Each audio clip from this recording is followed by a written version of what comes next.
Yeah, the hat is cocked and ready. Let's get let's get early. This early. Let's get right. Let's get right.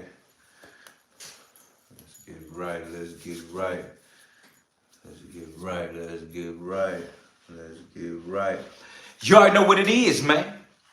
It's your boy Dealatofficial. And this is No Filters.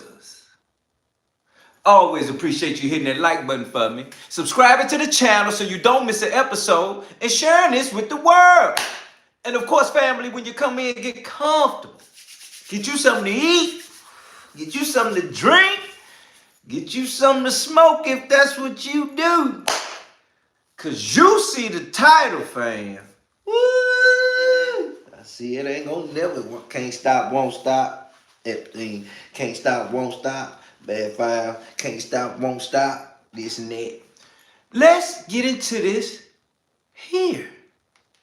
You're watching Deputy Attorney General Todd Blanche giving an update on the Justice Department's efforts to release the Epstein files. He says the DOJ is releasing more than 3 million more pages of files today, as well as images and videos. Blanche says the department's only withholding files permitted to be withheld under law, including victims' personal information, depictions of abuse or child pornography, and anything that would jeopardize an active federal investigation. He also defended the department against accusations it doesn't take child sex abuse cases seriously, pointing to more than 290 arrests over the past several months. Our Chief Justice correspondent Pierre Thomas is there at that press conference, and ABC's Peter Haralambous is here with us for more on that. So Peter, Blanche says he's releasing more than 3 million documents, but he says people aren't going to be satisfied here. Will this satisfy the terms of the Epstein Files Transparency Act? Yeah, that's a great question. I think we'll get a clearer answer to that over the next few hours and days when we actually see what's in these documents. But for now, there are a bunch of concerning signs regarding the compliance with the law. First, we're nearly 40 days late from the deadline Congress set. Todd Blanche said that there are 3 million files here that they aren't releasing. That means about half of these files are still being withheld, he says, for concerns about the victims, but that's still a huge tranche of these files. Beyond that, the DOJ is making wide-ranging redactions here. They have a huge amount of discretion when it comes to that, but there's been in the past pushback to some of those redactions. He noted, for example, that they're redacting the face of basically every woman who appears in these documents with the exception of Ghislaine Maxwell. That's a kind of redaction that could raise some concerns about how far this is going and if they're potentially not showing critical information here. The one thing he did say, though, is that they aren't redacting or holding things back for national security reasons. That's the one definitive answer we got from Deputy Attorney General Blanche. But all things considered, while Blanche is saying this is basically the end of the road for the Department of Justice's role in this, there are still a ton of outstanding questions, and the story, to a certain degree, is just beginning in terms of actually going through these documents. And he also said they're not protecting the president, and then sort of gave Pierre a longer answer. We'll ask Pierre about that once he can get to the microphone. But I know you and the team will now be going through all of these documents over the next few days. What are you looking for? Yeah, I mean, there are a few things that would be kind of needles in this haystack. For example, we understand that in these previous DOJ investigations, prosecutors have done memos where they basically outline their reasoning for charging decisions. Those memos are particularly important, specifically the investigation down in Florida. I think that is the biggest needle in this haystack, but it's hard to understate how many documents we're dealing with here. We're talking about terabytes of data, things that have been reviewed by the Department of Justice at this point for nearly 2 decades by probably dozens, if not hundreds of different investigators. They're just being uploaded en masse to a website, and we basically have to go through those individually to get a sense of what's actually in here, and then beyond what's actually in the documents, the degree to which this is actually complying with the law Congress passed. Now, Blanche said they are excluding any documents or files or material that could jeopardize or be part of a federal investigation. Just 2 months ago, the Attorney General launched an investigation into Democrats associated with Jeffrey Epstein. How could that affect what's in this latest release? How broad is that in terms of documents that could be left behind here? No, it's a great question because it could be massively broad, right? And that investigation didn't really have that many strict parameters. It was basically, as mentioned, back in November, where Attorney General Pam Bondi basically triggered this investigation, which is being led by the U.S. Attorney's Office here in Manhattan. But any documents theoretically related to that investigation could theoretically be withheld. And to the extent that that investigation, which was kind of at the impetus of President Trump, targeted specific Democrats, it's possible that any of those relevant documents are being withheld, again, triggering more concern.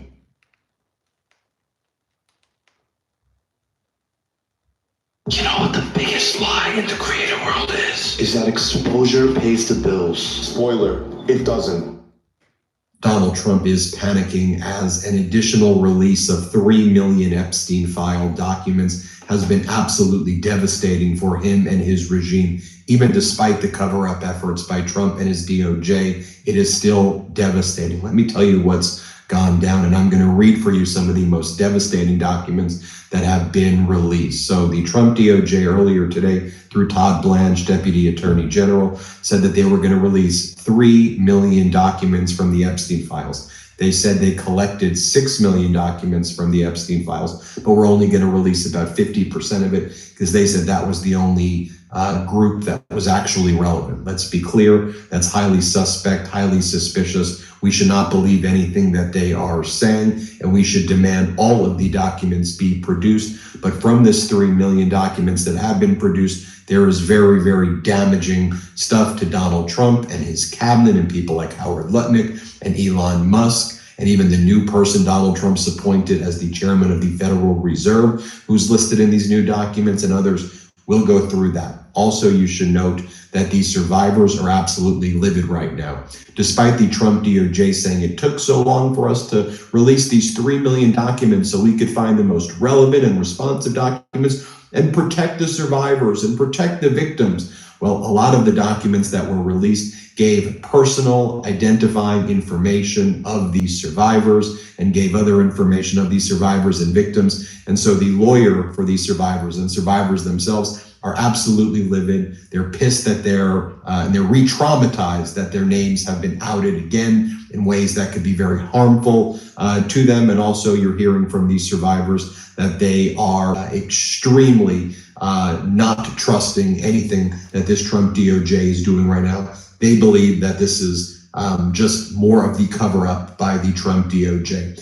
Donald Trump's name is mentioned many times in the new documents that were released. Let me make this point as well. There haven't been any photos or videos or audio that's been released. And there should be video, audio, photos that are released with, of course, appropriate redactions and appropriate protection of victim rights. So that doesn't even exist in this. And when we saw there was, the 18,000 files produced by the Epstein estate several months ago, lots of photos there as well with Trump in those photos. Okay, let's go through some of these emails that were produced in this batch. I've gone through all 3 million documents. And so that's what I've been doing all morning. Let me show you what is in these documents. And Trump's name is mentioned many times. So here's an email from Jeffrey Epstein to a lady by the name of Kathy Rumler. Kathy Rumler was a lawyer at a large corporate law firm. She almost served as like an advisor to Epstein during this period of time. This is an email from March 30th, 2016, from Epstein to his advisor, Kathy Rumler. And here's what is stated. Epstein says, again, March 30th, 2016, Trump is likely to be asked questions soon about me. In an ideal world, what do you think he should and could say? Then Epstein's advisor says the following. I knew Epstein professionally and always had positive dealings with him. I don't know anything about his personal legal issues other than what I have read in public reports and therefore don't have any comment. So Epstein and his advisor are working on statements to give to Donald Trump to cover up his relationship with Epstein. And then Epstein says, supposedly a girl said that Donald had sex with her at my house when she was underage. She said she has a witness in 1993. Pottinger story 2 weeks ago said that Pottinger wanted to meet him. I emailed back, do not meet, you are not involved. Yesterday said someone sent me, Pottinger worked his way into my office to tell me that.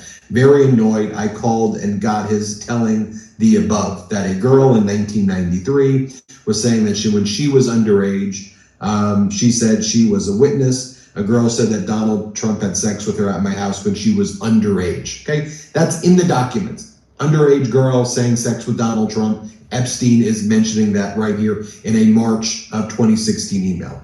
Then you have this email right here from December 2017. You have this email right here, and it says the following.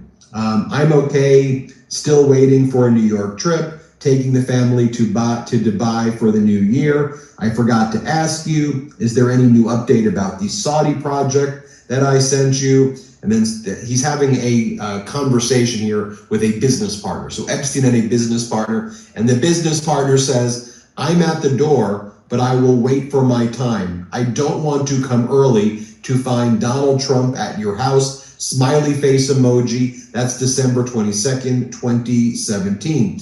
There's this email between Jeffrey Epstein and someone by the name of Nicholas Ribis. This is from March 22nd, 2011. Nick, the girl in the new papers that has made all this trouble said she worked at Mar-a-Lago when she was 15 in 1998. Virtually positive that is a lie. It was when she was 17 in 2000. Her name is redacted. Who would I go to verify? Don't know how Donald, referring to Donald Trump, would respond. Then there's this email, March 22nd, 2011. It's from Jeffrey Epstein to Ghislaine Maxwell right here. Here's the email. I thought you said not to involve Donald. Again, this is from Ghislaine to Jeffrey Epstein, rather. I thought you said not to involve Donald. Anyway, so now the die is cast. You now have to get her employment records. It will either show she started work in 1999 or 2000, as she was full-time there, and I believe you cannot be a minor and work full-time anywhere. So she had to be at least 16 to be in full-time employment. Perhaps start that way. That alone would kill her allegations that she was 15. As I said, you can't work full-time anywhere at that age. ID to Mar-a-Lago is possible. However, let's see if you get the info, and please confirm the labor law. So Ghislaine telling Jeffrey, now the die is cast. I thought you said we should hide Donald, avoid mentioning Donald, but now that he's involved, we need to find out about this girl who's saying she's 15 and that she was at Mar-a-Lago. We think that she was 17 years old. Let's take a look at this next one right here. Subject, alert. What does Jeffrey Epstein think of going to Mar-a-Lago after Christmas instead of his island? And it is sent on September 28, 2012. And it is a message that says, Jeffrey, what do you think of going to Mar-a-Lago? It says, what does Jeffrey Epstein think of going to Mar-a-Lago after Christmas instead of his island? That's notable because Donald Trump and Epstein claim that they broke off their relationship sometime around 2004, 2007-ish, but they were obviously still in communication in 2012. Make sure we take it to him. Get some, get some.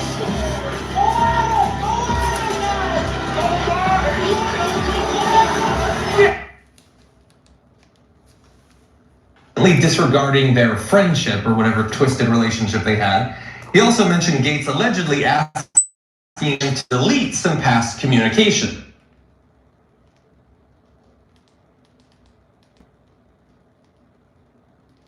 You need to know you in here with your boy Dilla T. My fan. This is No Filters. Hit that like button. Double tap that screen right now. This is out of hand. Cause I told you, and we ain't gonna get away from it. We're gonna stay right here. Epstein Files. This is. I remember a long time ago when we first mentioned Epstein Files, and I said it was gonna come out. And what's going on? We in 3 million more, fam. Let's go.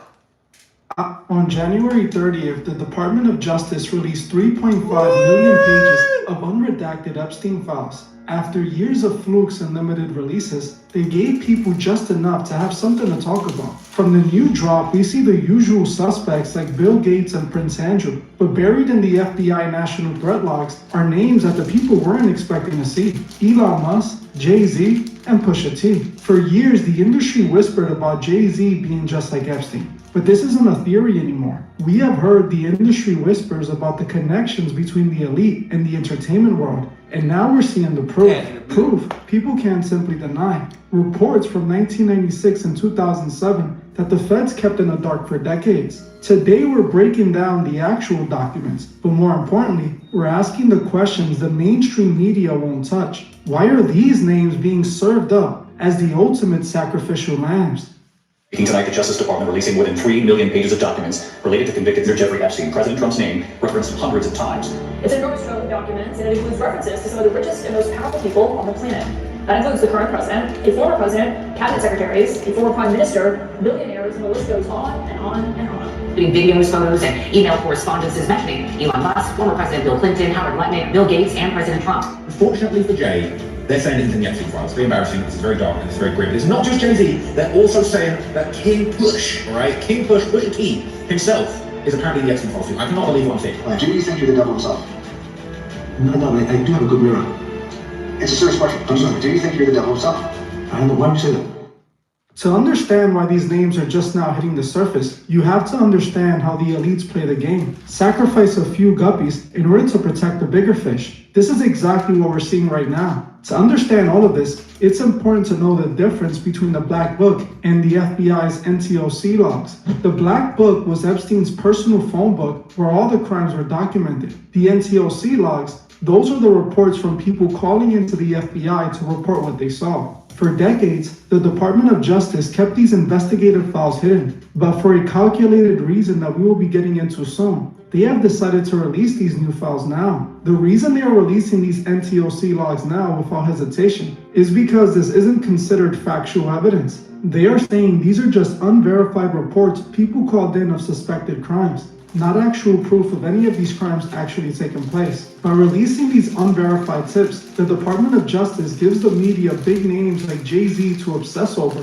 knowing they can be seen as factual evidence. It's a calculated stunt to direct the conversation towards the people they've already decided to sacrifice. For years we have been examining the flight logs, but that was just a manifest of who traveled. The real crimes these people participated in were kept under seal by the Department of Justice. But all of a sudden, they have chosen to put out some big names. Think about that. In these NTOC logs is where the music industry's elite finally appear. Let's start with Jay-Z. One of the most explosive reports in this new drop dates back to approximately 1996. According to the victim's statements to the FBI, she was abducted from her home and woke up drugged in what she believed was Jeffrey Epstein's Florida mansion. But it's who she saw when she woke up that has everyone talking. She identified two men in the room, Harvey Weinstein and Jay-Z. Think about that for a second. In 1996, Jay-Z was just releasing Reasonable Doubt. He wasn't the billionaire mogul we know today. He was an upcoming artist from Brooklyn. The first question we have to ask is, how did a rapper get a seat at a table that included Jeffrey Epstein and the most powerful man in Hollywood? The second question is, if Jay-Z is being accused of being involved with Epstein, is it still far-fetched to believe he did something to a 13-year-old of Diddy? We all remember Jay-Z was sued by a woman, accusing him of essaying her when she was 13. Jay-Z made it all go away using powerful lawyers and private investigators. Even though the victim eventually backtracked on her comments, she admitted it was only after Jay-Z was sending private investigators to stalk and intimidate her. It seems that all the stories of Jay and young girls might be true after all. This report suggests that connections between the music industry and the elite was not a conspiracy theory, but the reality. It also proves that these industry gatekeepers are clearly chosen well in advance. That's the only way Jay-Z ended up in the same room as Epstein back in the 1990s. But Jay-Z isn't the only guppy being served up in these logs. If you thought the 1996 report was a red flag, you need to see what the FBI was told about Pusha T. In these newly unsealed documents, the allegations take a turn that is arguably even more sinister. According to a complaint logged in the FBI's National Threat System, a victim didn't just place Pusha T at a party. She identified him as a handler. Think about that word for a second. In the context of these files, handlers are described as the people assigned to establish close friendships with potential victims. Their job was to build trust and lower the victim's guard to make the process easier.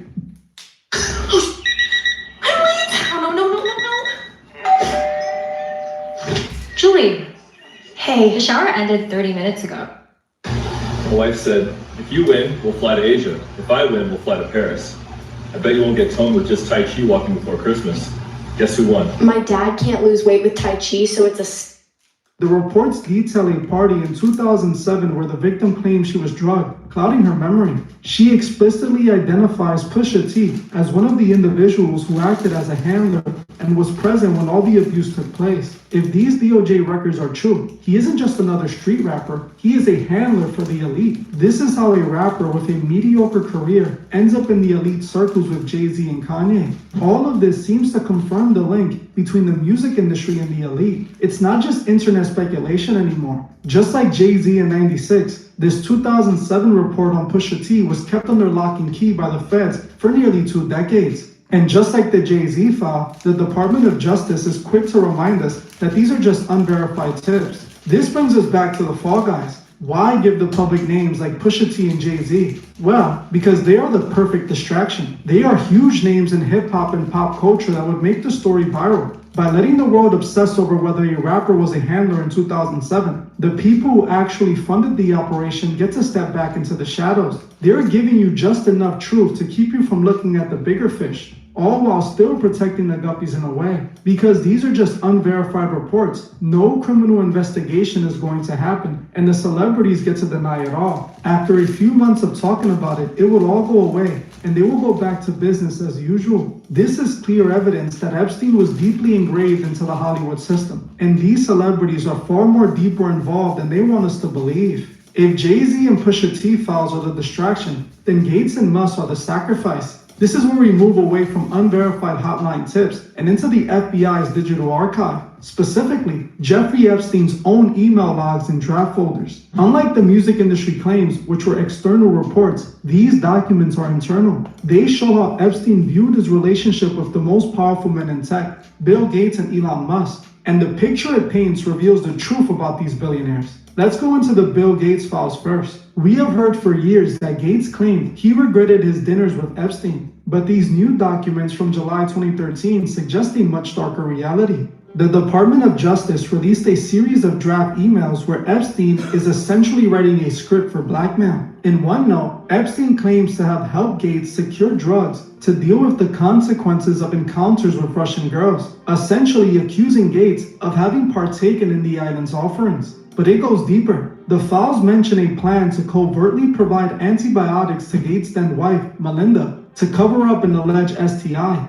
A spokesperson for Gates called these claims absolutely absurd. But at this point, why would we believe anything he has to say? For years, he said he did nothing illegal with Jeffrey. He claims they only spoke about business and philanthropy. But according to these new release files, Gates likely did things he wouldn't want the world to know about. Remember the ages of the girls Epstein was known to hang around. Now, think about what Epstein is accusing Gates of participating in. That alone shows you how much of a liar he is. Looking at the documents, you see Epstein's strategy. He wasn't just a friend offering a good time. He was an evil mastermind who used some rich people's perverted fantasies as leverage. By documenting these alleged hookups and medical cover-ups, Epstein was collecting enough dirt to make sure he had the elite on a leash, just like we saw with the Elon Musk connection. Musk spent years on X claiming he refused Epstein's invitations, but the new Epstein drop contains the actual email logs between the two in 2012 and 2013 that tell a completely different story.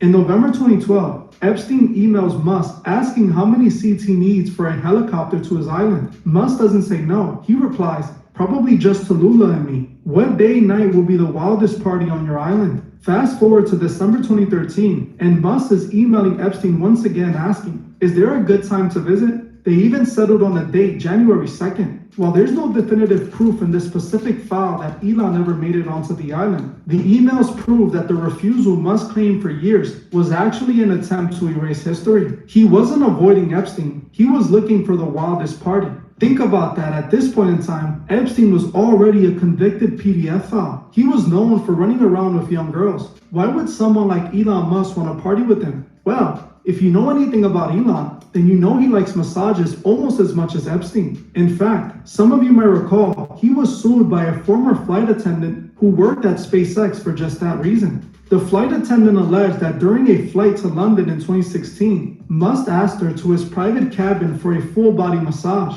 She claimed that Musk then showed her his little Elon, touched her leg without consent, and offered to buy her a horse in exchange for favors. In 2022, reports emerged that Elon Musk and SpaceX paid the flight attendant $250,000 in 2018 to settle the claim. Hearing this, is it really that surprising that Musk was eagerly trying to attend Jeffrey's wildest parties? He attempted to go to the island not once, but twice. To me, the fact that there are 2 emails where he's asking to go to the island suggests he likely visited once, enjoyed the massages so much that he wanted to go back a second time. While the DOJ is giving us the music industry tips to keep us distracted, they are giving us the tech elite emails because they can no longer hide the paper trail. These are the people whose relationships with Epstein have already been firmly established. Epstein was a master of blackmail. He wrote down everything he had on these men as insurance. So if the Department of Justice is finally showing us how Epstein leveraged the richest men in the world, we have to ask, who are they still protecting in the millions of pages that remain redacted? If Gates and Musk are being exposed now, who is the big fish that is so important they're willing to burn the world's richest men to keep them safe? Now, I don't want people to think I'm skipping over Donald Trump, as his name was also mentioned several times in these new files. In these files, there were some seriously dark accusations about the man leading the free world. So dark, I can't really get into them on YouTube. But don't worry, I am already working on a deep dive into these accusations that will be dropping in the next few days over on my Patreon. If you're one of my members, you can expect that soon. If you're not a member, you can become one by hitting the link in the comment section or in the description. But as we look at these names, Jay-Z, Pusha T, Elon Musk, and Bill Gates, we have to look at what isn't being shown. 3.5 million pages were released on January 30th, but thousands of those pages are still covered in black ink. These are the redaction games. Throughout the end of 2025, dozens of high-profile John Does fought in federal court to keep their names out of this specific dump. And while the media wants you to focus on the rappers and the tech moguls, they're ignoring the names that the Department of Justice is still willing to go to war to protect. If the government is willing to hand us the unverified reports on a billionaire like Jay-Z or the email logs of the world's richest man, Elon Musk, you have to ask, who is bigger than them that they're trying to protect?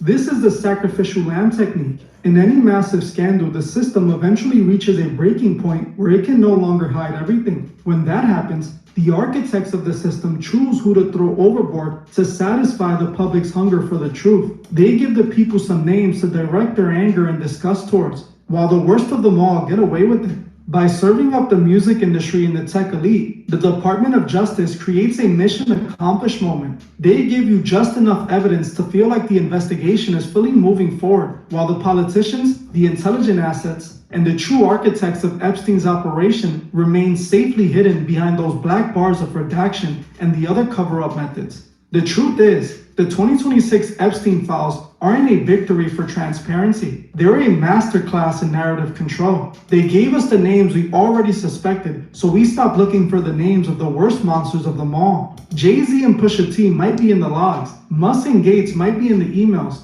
but none of this is 100% proof of what we all know they did. They made sure to release just enough to satisfy but not convict. The story shouldn't end with just who went to the island. It should end with who helped build the system Jeffrey operated in, and why the government is still protecting them 30 years later. What do you think about all this? Are you at all surprised to see names like Jay-Z and Pusha T in the files? Or were you expecting this? Let me know your thoughts in the comments. I will be reading each one. If you like real content that isn't afraid to expose the truth, make sure to like this video and subscribe. We are less than 23,000 subscribers away from reaching 400K. With your help, we can get there faster. Well, that's it for this video. I want to thank you all for watching, and I'll see you guys in the next one.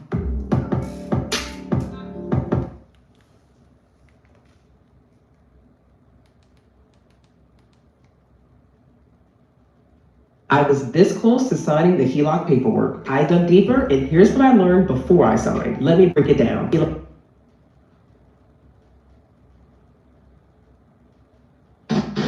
Oh yeah, Titty TV, like, share, and subscribe as y'all tap on in. Appreciate all of you guys that are gonna join this stream. Y'all already know what's up. I'm gonna let y'all come on in the chat, come on in the channel, and we get right to the smoke. We get right to it today. Because I want to see if these people gonna keep the same energy. We about to find out today if these people are going to keep the same energy. I'm gonna say it again. That's the word for the day. The same energy, right? The same energy we had for Diddy and all these allegations, the same energy we had for Clinton not going up there to answer those questions about Epstein, the same energy we had for Bill Cosby, the same energy we had for R. Kelly, the same energy we had all the way across the board. We need to make sure that the same energy is being displayed for this. And it's funny how notifications ain't going out for this one. You know, it's hilarious to me that you guys, and plus one of y'all can hear me in the comments, man.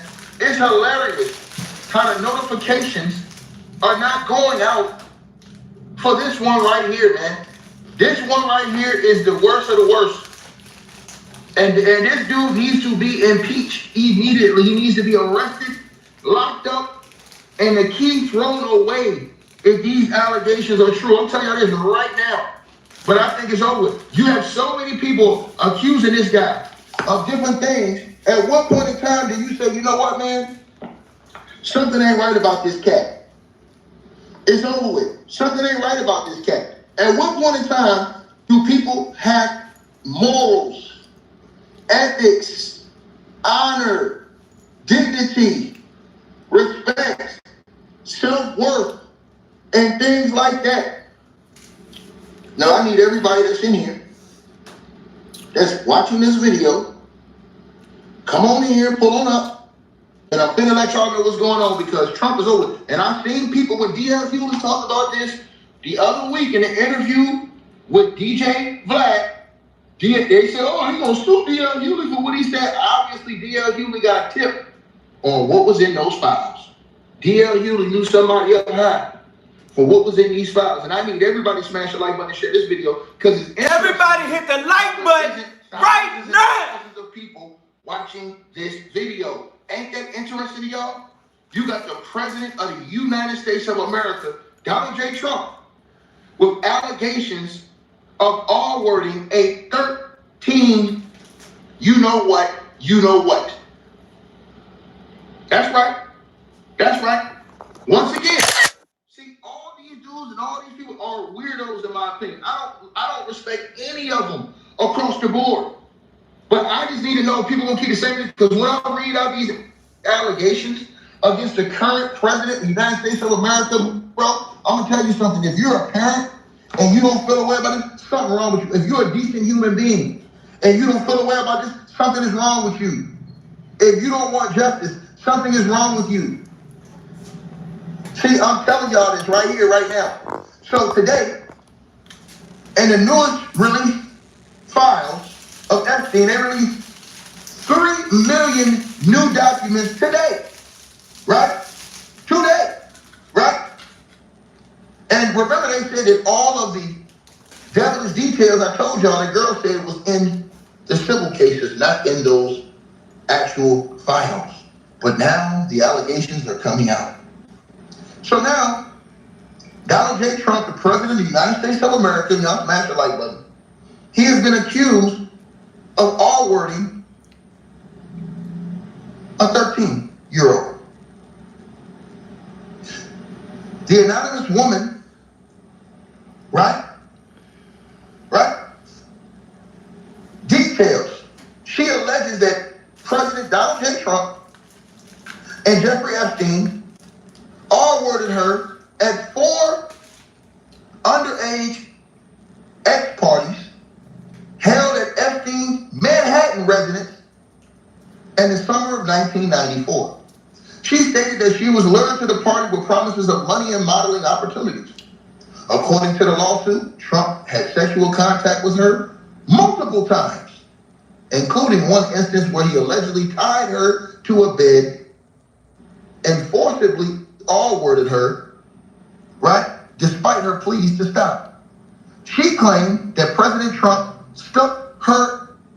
She claims that, oh, this is crazy. She claims that President Donald Trump hit her in the face and threatened to harm her and her family if she spoke out.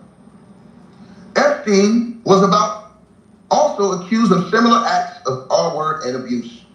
The filings reference President Trump's prior association with Jeffrey Epstein, including a 2002 quote where Trump described Epstein as liking beautiful women on the younger side. Witnesses cited in the filings included anonymous individuals going by the name of Tiffany Doe, who allegedly procured girls and witnessed these events, so they said they're witnesses, and Judge Joanne Doe, a classmate informed of incidents. Another 12-year-old referenced to as quote-unquote Maria was allegedly involved in forced sex acts in these parties. I don't want to hear about fake news. I didn't say this about Diddy. You didn't say this about anybody else. You don't come out here and talk about fake news. You'll get your ass blocked. You'll get your ass blocked. You'll keep... Let me tell you something right now. I'm about ready to cuss out somebody because dude right here talking about, let me know when the actual evidence. Shut up, stupid. Because if that was you and your name was involved in it, that's the evidence. What evidence you need? What you need? What evidence you need? Let me know. Because, I mean, the evidence is, you know, pictures with women, you know, faces being, I mean, what evidence? What's the evidence, fam? Because if it was you, you wouldn't need nothing but this. All they got to say is you did it, stupid. You see your profile, see this? You see his profile picture? See, they wouldn't need evidence from you, fam. They would just need to just say you did that. See what I'm saying? Yeah, they just said you did it and that's it. They wouldn't even need no evidence for you, fam. Watch your mouth, man. You in here just talking stupid about something ignorant about what? And you talking about like you got kids. I pray you ain't got no daughters. I pray you ain't got no female cousins. I pray you ain't got no female nobody in your family. Because at the end of the day, if anybody besides you would think that this is ignorant, then I mean you ain't got nobody in your family that's a female. And clearly you have not came from your mother. Because at the end of the day, for you to even be hearing about this, but constantly, not just hearing about it, you constantly hear something coming out about it. More so, growing from it. It ain't even that. Fam, we talking about 3 million. We ain't say 3 million. Okay, so what's the evidence? What evidence you got, stupid? I want to know what evidence. What's the evidence you talking about then? What's evidence? Just not nobody saying it? Just not no files, no videotape, no this, no that? What's the evidence? A woman say you put your hands on her, did her wrong, and then they say they need evidence. Okay, cool. So they going to get this out of you. This woman going to say you did it over here with these people, your partner and them talking about you like little girl. Oh, keep talking. Just put yourself in, just make sure this your name with all of this. And you saying what more evidence you need? What more evidence you need?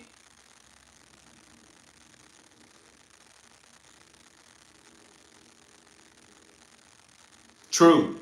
So you think in this case right now, 3 million files, and that's just now.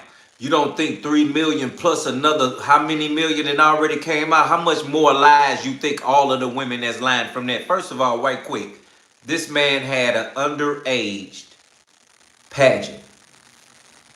Women telling you what this man is doing to them, and they got tapes of this.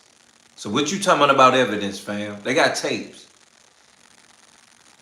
They got tapes. Yeah, they got all that. So until you get a tape drop, it's like, oh, okay, yeah. Because you know what they're doing even with the file. You know how long it took just to get these files out, right?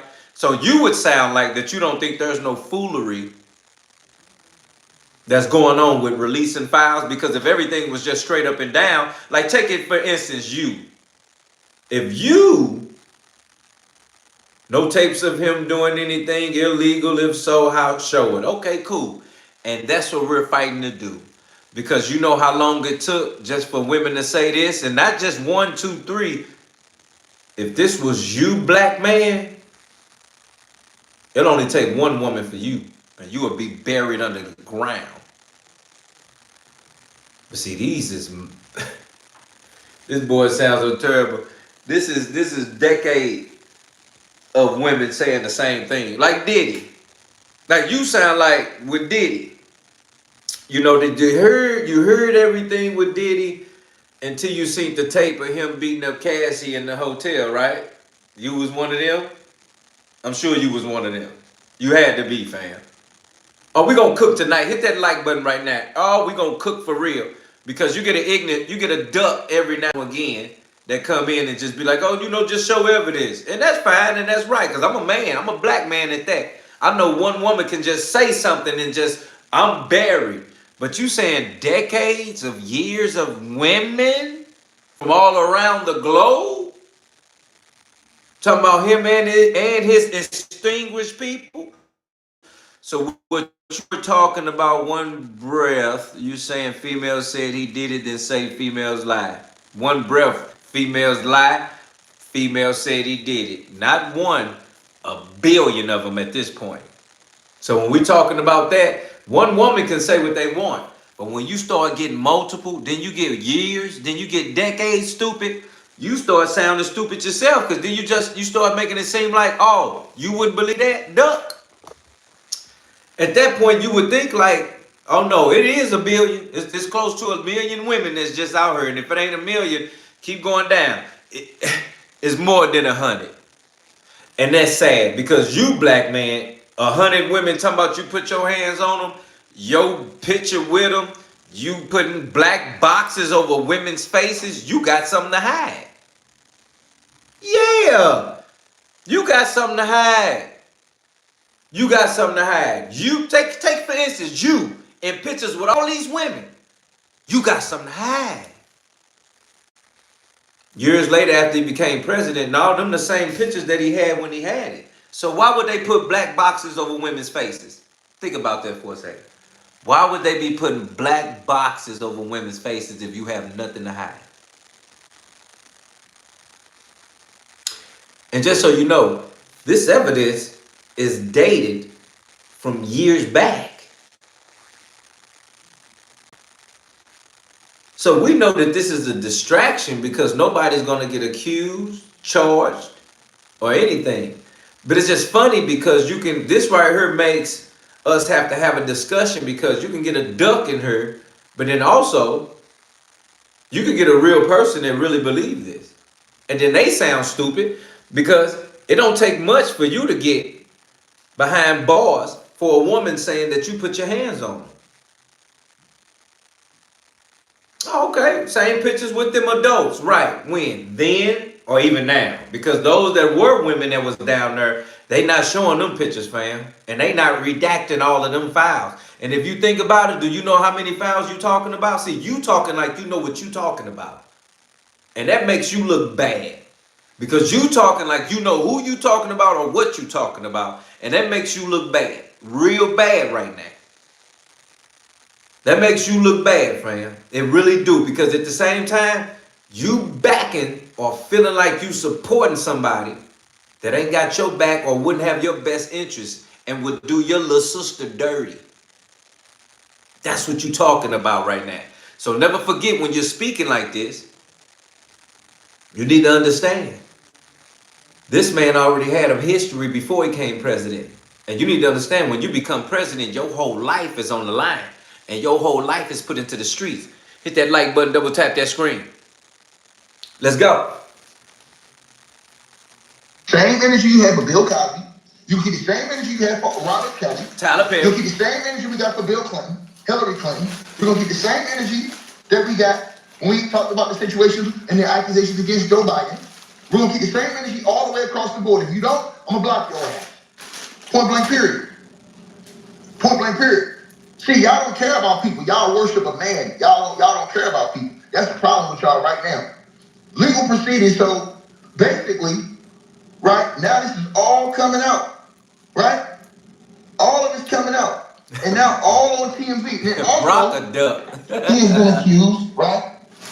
But let me go back to the TMZ. I want to show y'all what the TMZ say. Because see, I'm gonna tell y'all something. I learned something. People praise men. They don't praise God. They praise men. And this is the era, the world that we live in. We live in a world and an era where people praise men. They don't praise God. Right? So let's keep going. So the TMZ has put out the...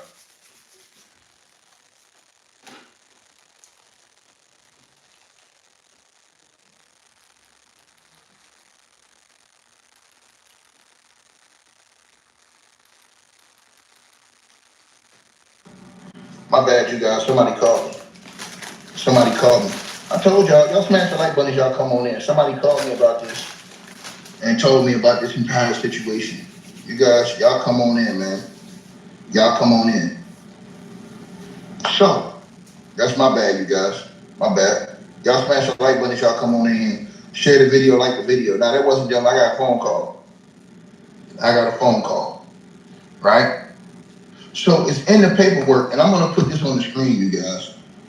This is sad work right here, man. And so, Trump, right? This has been released now in these Epstein files, you guys. This is sad work, man. I be trying to tell y'all this stuff, man. Y'all don't be want to listen to nobody, y'all. These dudes praise a dude that don't deserve to be praised on no level. None of these dudes do. I be trying to tell y'all this. Y'all be, and then they be the bump dancers that be afraid to speak on this shit. If you afraid to speak on this and keep it 100, you know the fake ass Christian bag chasing Republican, the dude who said he's a bag chasing Christian Republican is afraid to speak about this. Right. But you're supposed to be a Christian and stand up for what's right.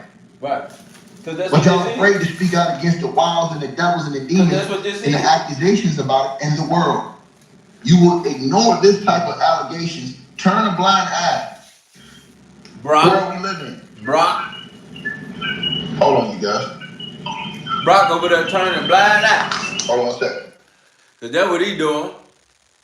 Y'all read it on the screen right there.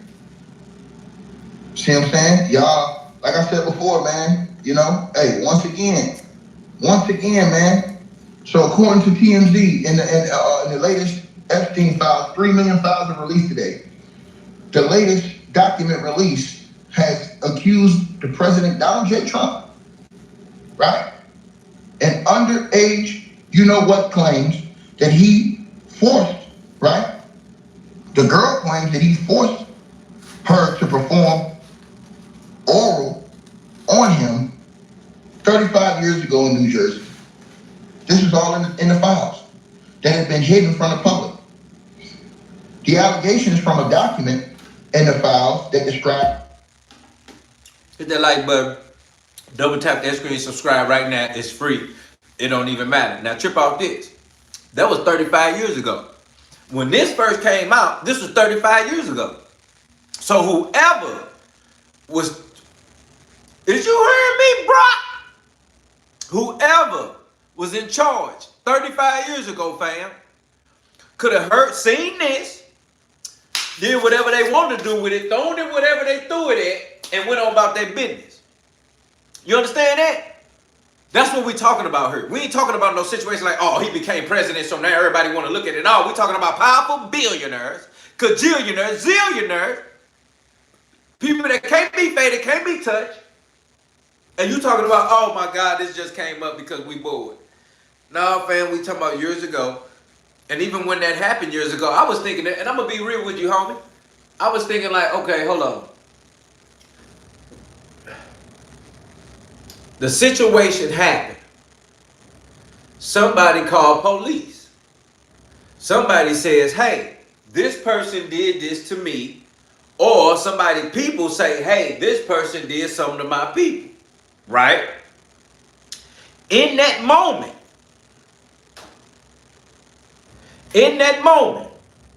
right? Somebody either finna look into it, investigate it, and bring somebody in for questioning. Can we be fair on that? Okay. So in my mind, fam, you and I got to agree that this was filed. Somebody either looked at that, turned a blind eye to it, that money did something that's bad. Because I don't see no other way that you could even read this without no real human being that has kids logically give this their attention, undivided.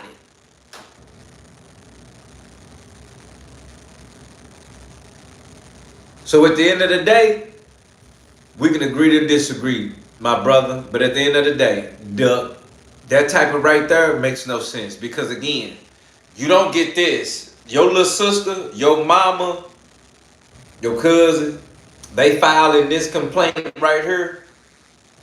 And you telling me You not doing nothing about this?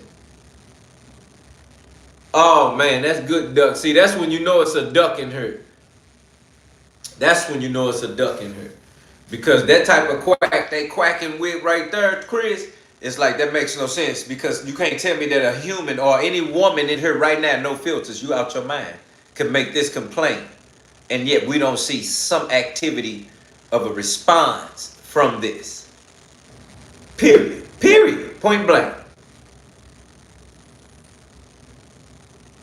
So you can't tell me in my mind that you saying that they just showing this to us to say this not gonna start riots or this don't make, see, because it's kind of funny. It's funny, man, because it makes you think like, why? It makes you wonder why people want the Epstein files, but in the same sense, there's so much other stuff that's going on that it makes the Epstein files start to look like, okay, all right, and then in the same sense, it make it even more worse because now it's like, ain't nobody going crazy like Minnesota over no Epstein file. But then when you get ducks in her like that respond like that, that makes you wonder more like, oh, wow. Some people feel that, some people feel a way, then other people don't. And then you got your ducks in the ignorance, you got your bots. So at the end of the day, that's why I'm saying, fam, we gotta say, you can't tell me you can't see this and not be human. To know that this is alarming, that somebody made this complaint and nothing was done. Nothing significantly was done at all. And now, 35 years later, this grown person that's still probably living is like, ain't nothing still happening now. Of the tip that was sent to the feds. The complaint summary says the feds were told that the girl was approximately 13, 14 years when the alleged incident occurred. And it says the alleged victim allegedly bit Trump while performing the oral. And allegedly, Trump in return hit her in the face. Let's bring that back. 35 years ago in New Jersey. This was all in the file that had been hidden from the public. The allegation is from a document in the file that describes a tip that was sent to the feds. The complaint summary says the feds were told that the girl was approximately 13, 14 years when the alleged incident occurred. And it says the alleged victim allegedly bit Trump while performing the oral. And allegedly, Trump in return hit her in the face after she laughed about biting him. The document says that the feds forwarded the lead to the Washington office to conduct interview.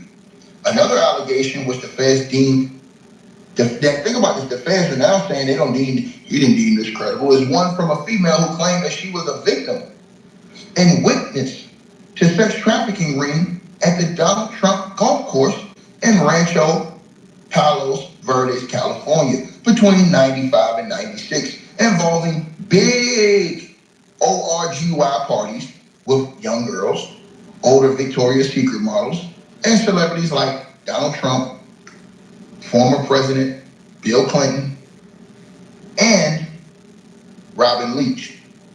Now, they said they reached out to the White House and they were referred to the DOJ's Friday press release on Epstein's file dump, where the DOJ says this production may include fake or falsely submitted images, documents, or videos, as everything that was sent to the FBI by the public was included in the production that is responsive to the act. Some of the documents contain untrue and sensationalist claims against President Trump that were submitted to the FBI right before the 2020 election. Grip, stability, precision. That's the essence of driving. Lawfin. I used Hint to get a drawing of my soulmate, and I still can't believe how accurate it was. So a while ago, I came across... Do you really want to make your holiday special? Tanzania has got so much to offer. From the famous Serengeti... Let me repeat that again. They reached out to the White House, right? Once again, let me go back to this part again right here, right? So it was the female who claimed that she was a victim and a witness to a sex trafficking ring at Donald Trump's golf course in Rancho Palos Verdes, California. Right? Between 95 and 96, involving big orgy parties with young girls, older Victoria's Secret models, and other celebrities like Donald J. Trump, Bill Clinton, and Robin Leach. Now, they reached out to the White House, and they were referred to the DOJ's Friday press release on the Epstein file dumps where the Department of Justice said. Now they're saying, oh, this could be fake news. False images, documents, or videos, as everything was sent to the FBI, but the public was included. I don't trust none of these clowns. I told y'all, I don't trust Clinton, I don't trust Trump, I don't trust none of them. If y'all want to trust them people, y'all trust them. Right? Y'all trust them.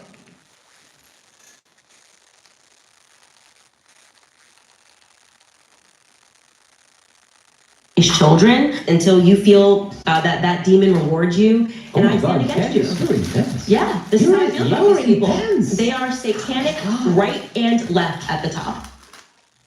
I'm kind of feeling like I actually didn't go hard enough. Anyway, today we are going max like always. Welcome back to Candace.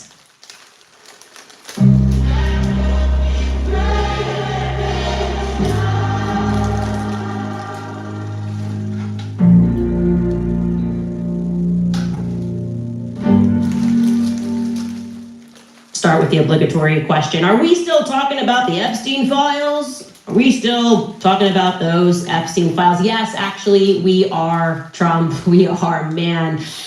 I can't believe you're tangled up in this, that you would keep this a secret to protect the elites knowing what you know, what you most definitely know that they're up to. Because if we know, how could you not know? You know who was not surprised at all while reading through the Epstein files? Any person that's been watching this show, and of course the people, especially the people that are in my book club. Shout out to the people that are in the book club, because the book that we are currently reading is so on time right now. Quite literally, we're completing this book on Friday, Sigmund Freud and the Jewish Mystical Tradition. After having read previously The Assault on Truth, those people were not surprised at all, because I took you through it. What Sigmund Freud and his B'nai B'rith Freemason boys actually believe about you, what they believe, how they have accomplished things, this false dialectic, their means to... Bro, get your little goof ass out here talking about I studied this for 10 years and over this politics too. Boy, you think we believe politics? You think we don't see the script? You studying the script. 20 years ago, I seen Zeitgeist that did a live. And that was just me. But the funny part about you is saying that in that way, which is good. Because all should open eyes and all should be enlightened, and we always bring light to darkness here. But at the end of the day, I mean, what you said, but you said you study politics when you just said no politics, so I don't know what you're saying. But good part about what you're making is this is good, because at the end of the day,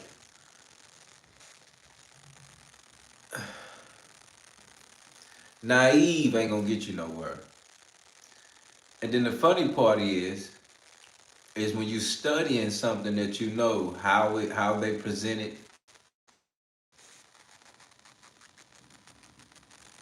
It shouldn't be no backlash right now. It shouldn't be no back and forth right now. Because one has to open eyes, not necessarily study the politics, but you need to know that we know the president ain't in charge of nothing. Never will be, never was. Another pawn for the chessboard. Another vessel to carry the blood. That's it. So, you know, we really appreciate you being enlightened and understood, and that's a beautiful thing. But the great part about this is here at No Filters, we bring light to darkness. We family. We also want to learn. It's not necessarily people tune in just to hear Dilla T. It's more so that we all learning as a whole, as one, finding out new things, things that we don't know, things that we need to know. So it's different, you know, when we say stuff like that, because for me, looking all over and then looking at so many different things and seeing everybody angle, it's funny because when you look at so many different studies, all you have is knowledge of everyone's background or their teachings. But you never have a place to say, okay, hey, well, that's right. All it is you saying, I have several thousand beliefs or studies, but it's never knowing what's right. Because to be honest with you, if you knew what was right, you wouldn't even care to have all of those studies. Let me say that again. If you knew what was right, you wouldn't care to study all of that. So it's so difficult when people say they study so many things and get all of these understanding, all these teachings, but all of those studies don't do nothing but make your decisions more difficult to make a decision on what's right or wrong. Because even if you get all of these studies, it's like, okay, well, this side of the room the right side feel this way about it, but then you got the left side that feels equally the same. So it always comes down to you feeling or having what kind of knowledge that says I'm gonna lean right, or what extra knowledge is it that you're gonna lean left. That's the issues that go on today, people. That's the realest of the realest that goes on today, people. Because it's not a bad thing.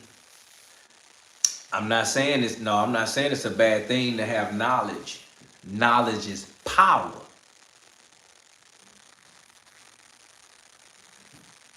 So I'm not saying don't have knowledge. I'm not saying it's not great to know all, to have an understanding of everything. Because if that's the case, you wouldn't know what you're walking into. So don't get me wrong on what I'm saying. What I'm saying is that when people talk in the manner of saying they have so many different studies of everything, they still never tell you what they believe in. They just walk around knowing everything, but they never have nothing to stand on. And it puts people and others in a situation that are weak-minded to have to still seek guidance. Because you have people that come up and tell them everything and every piece of every experience, every study of everything, and yet still have no foundation on to give this person roots to be grounded in themselves on what needs to be done, on how they need to move in their future. And it's not a bad thing.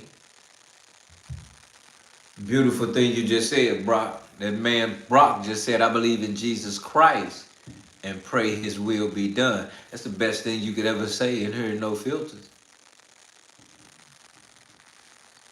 Because the way things have to be said, shout out to you, Cat. People need to understand what's really real when they speak and they come into this house. Because it's not a disagreement, it's an understanding on what we have to do. And there has to be things in communication so we can understand people's position. It's not a bad thing to have knowledge. Knowledge is power. We're not ignorant. Ignorant is lacking knowledge. We won't do that. It's funny to be called ugly, but when somebody calls you ignorant, it got to touch you.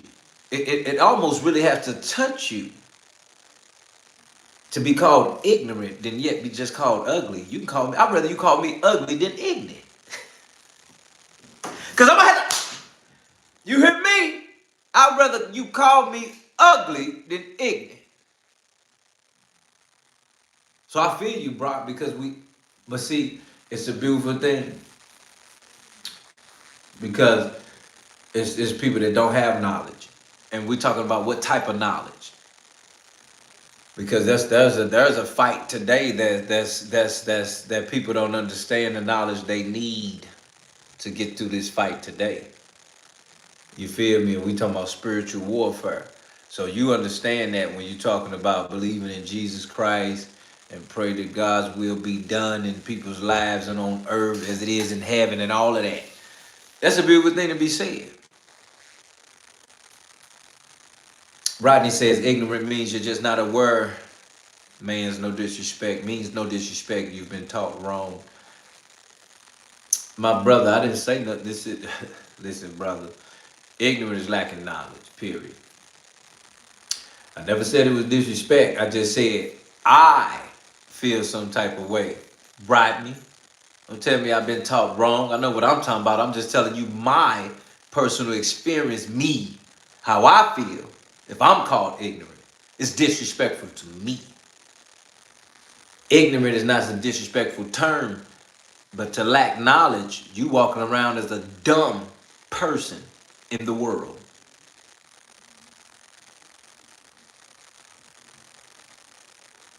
So we all know that we all have lacked knowledge. That's as well as we all have sin. That's a thing that we do. That's flesh, that's us. But again, I'm just telling you, when you pull up on somebody and you got all this knowledge of the world, but you don't have no foundation, that's a problem. That's fine. That's you, Rodney. Because for me, see, it's not offensive, but for me, it's almost a joke to call me ignorant and you don't know me. It's almost ignorant to even say it. You're ignorant. You would be ignorant for calling me ignorant because you don't have knowledge of what knowledge I have. So therefore, you're lacking knowledge of what knowledge I have. So that's why I said it's disrespectful. You see how Dilla T just really let me say that again for the people in the back. I just said you would be ignorant to call me ignorant. Why? Because you lack knowledge of what knowledge I have. And because you don't know what knowledge I have, you would be ignorant, not because of calling me that. So that's why I look at it how I do. Because I just broke it down in a different term and how it would really be seen. No one knows what knowledge you have. So they really don't have a right to call you ignorant. Or whatever situation we discussing or whatever's going on in that moment, if a person shows that they are ignorant or lacking knowledge of whatever that is specifically that we're discussing, in that moment, you can call a nigga ignorant. Because if a person don't show knowledge of what we're discussing in that moment, specifically, that particularly, whoever lacked knowledge is ignorant to whatever that is. But again, genuinely, and in a general term, you almost can never call nobody ignorant because you don't know what knowledge they have. You would almost just be ignorant for calling them ignorant because you don't know the knowledge they have. So therefore, you lack the knowledge that they have. We cooking in here. Hit that like button. We're going to subscribe. We want people to realize and understand what they talking about, who they talking to, if that's what we doing, so they can really understand if that's what we doing. When I break down how Dilla T operate and how things affect me, not necessarily would affect you, but I'm telling you what it do to me. So this is a great lesson for those that don't see things the same way. But I'm telling you, having knowledge is power, but it's definitely a problem when it's not rooted in foundation. Shout out to you, Rodney. I appreciate you, fam. Hit that like button, double tap that screen, subscribe right now. Let's go. We ain't done yet. Accomplish running Western society, breaking apart Christian empires. Yes, he hated Christians. It's a fact. He wrote about it extensively. He hated Catholics. And yes, they perform rituals. That is not an imagination. It's not a conspiracy. The only conspiracy are those that are colluding to hide those facts. And now we can really stick our noses down at them. And no, I want to be clear. This is not Judaism. This isn't your grandma's Judaism. It's a cult mysticism. That's the way that it's able to move through seemingly all the faiths, right? Aleister Crowley. Well, how could you have the Star of David once upon a time? What was it, before 1914? That was the flag of Morocco. That's weird. That's not a Jewish nation. What does it actually symbolize? Occult mysticism. That's why it's on the cover of Aleister Crowley's books. If you're going to perform magic and rituals. And yes, sorry guys, gotta wake up. It's a Monday. We gotta get you there. They deem children to be a necessary part of their initiation rituals. This I'm going to read from you is actually a direct quotation from Sigmund Freud, okay? The person that was hailed as a hero. We were in high school and middle school, and he's the father of modern psychology. Yeah, guys, that's kind of the problem. That is kind of the problem, actually. Anyway, to contextualize this, he's writing a letter to his best friend, also the person he was having a gay affair with, who mentored him, Wilhelm Fliess. Now, I should skip to the part and tell you, Wilhelm Fliess also molested his own son, Robert Fliess. Robert Fliess spoke about that when he got older. But Sigmund Freud is writing to Wilhelm Fliess after he gets initiated, because they wait until you're 36 to initiate you into the occult mystic Kabbalah. Okay, I'm going to read you what he writes. He's referring to a patient who he previously hadn't understood before his initiation, who came in, and she spoke to him about what she experienced when she was a child. He writes, imagine I obtained a scene, which means a patient was speaking to him about this, about the circumcision of a girl, the cutting of a piece of her labia, sucking up the blood, following which the child was given a piece of the skin to eat. He then fast forwards and he says, I dream therefore of a primeval devil religion whose rites are carried on secretly, and I understand the harsh therapy of the witches' judges. And then he speaks about this. Freud is implying here, by the way, this we are so anti-Semitism proof. This book was written by a guy who was the director of the Freud archives. He read Freud's unpublished works and determined that, yeah, Freud knew that the children were being abused in Vienna, and he created a social science, psychology, to help gaslight those children. This is what you got to be aware of. This is all real. It's not imagined. These are not kooky people on the internet that are telling you this. Quite the opposite. And then this guy, Jason Musso, who writes this book, writes that Freud is implying here that the Sabbats were real events, part of a ritualized religion in which sexual perversions were acted out. So he was aware that this was happening. And in case you are not aware, Sigmund Freud, the background story there is wild. All right, he was once an outcast in the very tight-knit, perverted psychology club in Vienna because he told the truth. He went to the morgue. He examined children who had died after they were horrifically murdered and sexually assaulted. And then he also saw patients who were children who were still alive, who were telling him these stories about what they lived through. And he had determined after speaking to these children that they were all telling the truth. And so he gets ostracized from the psychology community. He's like, no, this is actually happening, and it's also incestuous. And they go, get out of here. You can't be with us. You can't publish his paper. Oh no, what would the Goyim think? He actually did publish his findings. And like I said, the pervert turned on him. Then remarkably, at the age of 36, he partakes in a ritual during which he's welcomed into the club, and he changes his mind, and he writes to Wilhelm Fliess that he now understands. Okay, so that's what I just read to you. Like he now understands what is happening. And that is why you need to wake up and recognize that this is what is happening in our world. And what he's referring to are ancient pagan festivals and ceremonies that center around the earth's cycles of death and rebirth. And so to make this extra clear to you, we are not in a war between monotheistic faiths. The people that we are fighting are effectively pagan gypsies who have been wearing the cloak of Judaism, I would say, since the fall of the missing Khazarian Empire. The Khazars were a nomadic Turkic tribe who adopted Judaism in the 8th century. Now, Freud, this part is important. We're going to get to what's in Epstein's emails because, man, if I didn't tell you guys the truth, Freud himself was a racist, okay? He was a part, like I said, of the Freemason group B'nai B'rith, which had, if you don't know what B'nai B'rith is, you got to wake up, especially if you're in America, okay? That lodge It's Jewish supremacists. They had everything to do with the Civil War in America. They excel at creating the false dialectic, the North versus the South, the left versus the right. Ulysses S. Grant notoriously expelled Jews from his military district, Tennessee, Mississippi, Kentucky. You think he was just like what, another white supremacist? Everyone's just a white supremacist. I mean, another they would call him a white supremacist, or he's anti-Semitic. Everybody's just anti-Semitic. No, this had everything to do with what they were cooking up at these lodges, B'nai B'rith. That then subsequently became the ADL after the ritualistic murder of a Catholic girl named Mary Fagan. There was no hiding that anymore. I don't care if Dennis Prager's going to write another letter and say, that's not true. This case is not real. It's happened so many times during the same dates, the same holiday season, all throughout history, that is getting ridiculous to not acknowledge that this is true and this is real.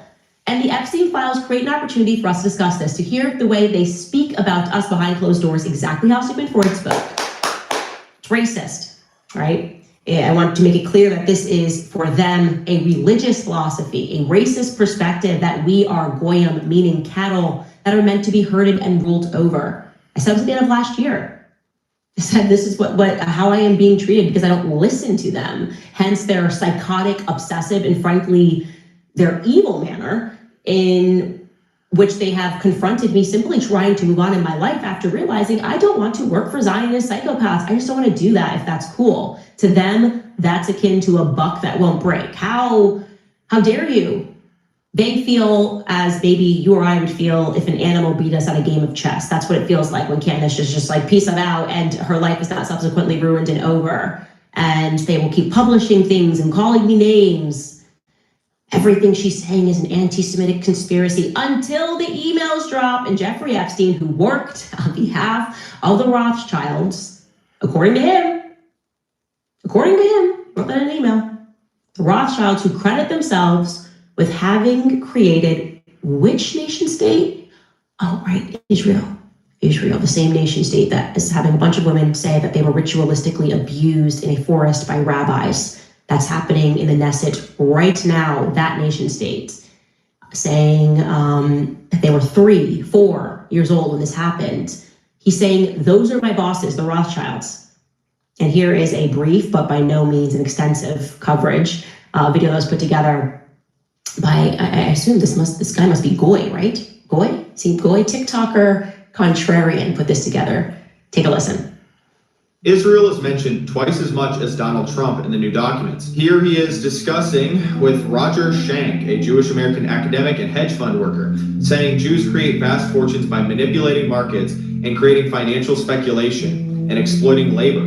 He says, let the Goyim deal in the real world. In a discussion with the Rothschild family, Epstein says if they overthrew the Ukrainian government, there would be great opportunities. The Rothschild family paid Epstein $25 million for certain algorithms. While talking to Peggy Seigel, August 7th of 2010, she asks if an event is going to be 100% Jewish. He says no, they'll have Goyim in abundance. But don't worry, they're just brilliant wasps from JP Morgan. Joshua Finkelstein, BlackRock's Larry Finkelstein's son, is accused of not having any respect for non-Jews, seeing them as not human. This is from his ex-girlfriend, Svetlana. He pressures her to have an abortion. In 2017, Epstein has a conversation talking about if you want to hire the best people, you have to hire only Jews. Only hire those who can prove they are genetically Jewish. Maria Farmer, one of the first victims to come out and name Epstein. I wasn't allowed to go get food. And when I called Ghislaine and asked why I couldn't eat there, she said, it's a Jewish country club. You're not Jewish. They're not going to serve you. They, honest to God, think their DNA is better than everybody else's. Said that their operation was motivated by Jewish supremacy. Bunkers. I didn't see you there. And you brought friends. Lots of new faces here. Am I in danger? With the good snacky snacks. Forget it. It's better when it's bonkers.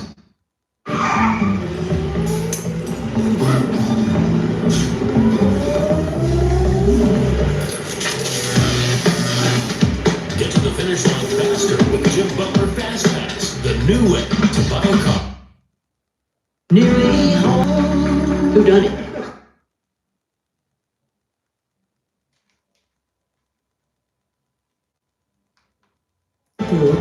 world's most luxurious fleet. Anybody gonna say that that's not real anymore? Hey, really bad time, Rob McCoy, who wrote a public letter accusing me of being anti-Semite. Can you send that energy towards Israel, your masters? Because I won't have them be mine. I can't. I recognize it for what it is. It's using money, finances to whip people into shape, so to speak. I know, like I said, the true history of the slave trade, and the amazing ability to write themselves out every time is really special. It's super unique. And like I said, if you want to know what happened to America, you have to start to trace the lineage of the B'nai B'rith lodges. Look at, probably books, obviously, that you would never ever be able to read in high school. You have to start to conduct research independently. Ben Shapiro's family ancestors, B'nai B'rith, okay? Barry Weiss, B'nai B'rith. That's why when you see these differences and amongst Jewish people, they want you to make the mistake of thinking that this is what all Jews are doing, and it's not true, okay? There's such a fundamental difference between a Dave Smith and a Ben Shapiro. I have a suspicion that I could quit working. Like if I just texted Dave Smith and I said, I don't want to be friends or ever work together in any capacity ever again, I gotta feel like he would just let me move on in my life. I got this suspicion that he wouldn't. But you can see that there's like something else brewing when it comes to people like Barry Weiss and Ben Shapiro. They can't let these things go because they view themselves as supposed to be over us, right? And they also won't criticize people like Jeffrey Epstein. Now, in case you did not pay attention to what was termed Pizzagate, back in 2016, the short of it is that the DNC email server got hacked, and off of those emails, they were published publicly by Julian Assange, WikiLeaks, and there was a strange amount of references to pizza parties, grown adult men, government employees, men, referring to pizza in ways and within a context that made it seem as though they obviously were not referring to literal pizza, having had parties on ranches and referring to pizza. I'm going to give you an example here. This email went to, obviously, or else we would have hidden her email. She writes, "Hi, John. The realtor found a handkerchief. I think it has a map that seems pizza related. Is it yours?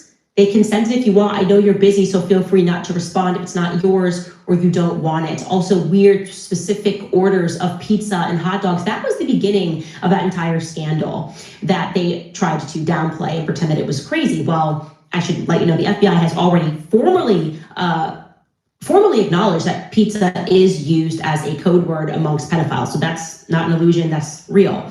No conspiracy needed. Epstein emails, people are diving back in there. What are we to make of these 900 plus emails referring to pizza in real ways? You guys can look through these yourself, okay? Of course, there are the Jeffrey Epstein emails. Some emails which we're never going to see, and photos that we're never going to see regarding murder, killing people, calls to kill people. I'm sure they're going to explain this away. Everybody's joking all the time. Todd Blanche has already come out and said that they're sparing us the videos. So we should just assume that there are graphic videos that pertain to death based on his statement. And I'm going to pivot here to just one example of a very strange email, which was covered by James Lee. Take a listen. Why is this name redacted? You would think the DOJ would want to investigate someone who sent an email to Jeffrey Epstein saying, quote, "I give you permission to kill him." Well, thankfully for all of us, the DOJ sucks at their job. And there's actually another version of that email that is less redacted, or more accurately, poorly redacted. Check this out. "I give you permission to kill him. He is apparently with Olga. He lied to you. He lied to me." And you can kind of make up a name here to be one Susan Hamblin. Here's an enhanced image. You could read right there, Susan Hamblin. So who is Susan Hamblin? Well, she is evidently a financial advisor and founder of the adoption agency Kids to Families. Looks like the agency no longer exists, but I was able to find this archive in the Wayback Machine. At this point, we still don't know who Olga is, but According to reporting, it says that the only time the name has come up in the Epstein case is when his former lawyer, Alan Dershowitz, recounted getting a massage from a woman of the same name at Epstein's place. Now, interestingly, a few years ago, Susan Hamblin sued News Group Newspapers, the publisher of The Sun, who had printed that Susan Hamblin had groomed and procured a 16-year-old woman to be sexually abused by Epstein and told her that Epstein would kill her and her family if she told anyone what Epstein had done. They've since removed those articles and agreed to pay her a substantial compensation. But one Sue Hamblin can be seen in this photo with Jeffrey Epstein describing her to be his alleged assistant, as well as this photo of her leaving Jeffrey Epstein's New York City apartment, describing her as a long-term confidant. A lot of stuff going on here, but the lesson is that this is all information that the DOJ wants to hide from us, but thank goodness the internet is still undefeated. Also, I love that he's wearing a CIA t-shirt. James, great work, as so many independent journalists. Thankfully for independent journalists, or this would have all been buried. I mean, if you just look to what the public was trying to say, they've even been trying to rehabilitate some of these people. Alan Dershowitz, it's unbelievable that this man has gone through so many people like Mark Levin and of course Barry Weiss, always the staunch defenders of Israel. Nothing to see here, nothing to look at. People, this was going viral this weekend, people rightfully going back and examining Ben Shapiro once again working diligently, as he did with Pizzagate, to tell people to dismiss the Epstein emails because he had sources and everything we needed to know was already out. Take a listen. She went out there and claimed there were tens of thousands of hours of tape. There are, by the way, but they are child pornography. The reason the FBI is not releasing them is because those tapes do not include underage people with third parties on Epstein Island. That is not what the tapes are. And I also have sources in the federal government who are covering this stuff and have seen the documents. Okay, those tapes are just child porn. That's all. That's what they are. That's why the FBI is not releasing them. Okay, as far as the Epstein list, what I have been told by my sources is that there is no Epstein list. That basically there's a black book of Jeffrey Epstein contacts. And the vast majority of those contacts are already out there publicly. That's why you know names like Prince Andrew or Alan Dershowitz or some of the names that have been mentioned here. Those contacts, there is no evidence, according to the DOJ and the FBI, again, that's public. There's no evidence that any of those third parties were having girls trafficked to them. And that is not evidence that was made clear, certainly, to the DOJ or the FBI. Here is Tucker then asserting that it was actually Mossad. Again, without evidence, not a shock. Of course, this is where Tucker was going. This has become the hot speculation on the internet, is without evidence. You say that Mossad was running Jeffrey Epstein. When I say without evidence, I mean without evidence. Naftali Bennett, the former Israeli prime minister, said, quote, "As a former Israeli prime minister, with the Mossad having reported directly to me, I say to you with 100% certainty, the accusation Jeffrey Epstein somehow worked for Israel or the Mossad running a blackmail ring is categorically and totally false. This accusation is a lie being peddled by prominent online personalities such as Tucker Carlson, pretending they know things they don't." And in fact, I followed up with the former Prime Minister, Naftali Bennett, and what he told me is that Mossad has not been active in the United States or against the United States, since the Jonathan Pollard scandal of 1987, when a U.S. Army contractor was actually working for the Navy, revealed classified information to the Israeli government, who's prosecuted by the United States government and ended up in prison. I need to watch this whole clip. This is hilarious. And so Israel since then has not spied on the United States with Mossad. Okay, guys. Well, there you have it. I don't know how he does it with a straight face. I'm just like, well, anyway, guys, there's millions of emails, but don't even it's like, Mossad hasn't been doing nothing. I know it seems weird because BB's like always here or whatever, and we seem to be doing their thing everywhere.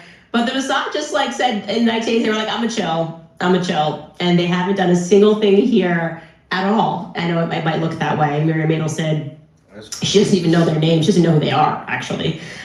She's doing her thing and she's giving Trump $200 million, but it ain't got nothing to do with the Mossad. So I just wanted to bring you that stunning report from Ben Shapiro. Thank you for clarifying, Benjamin.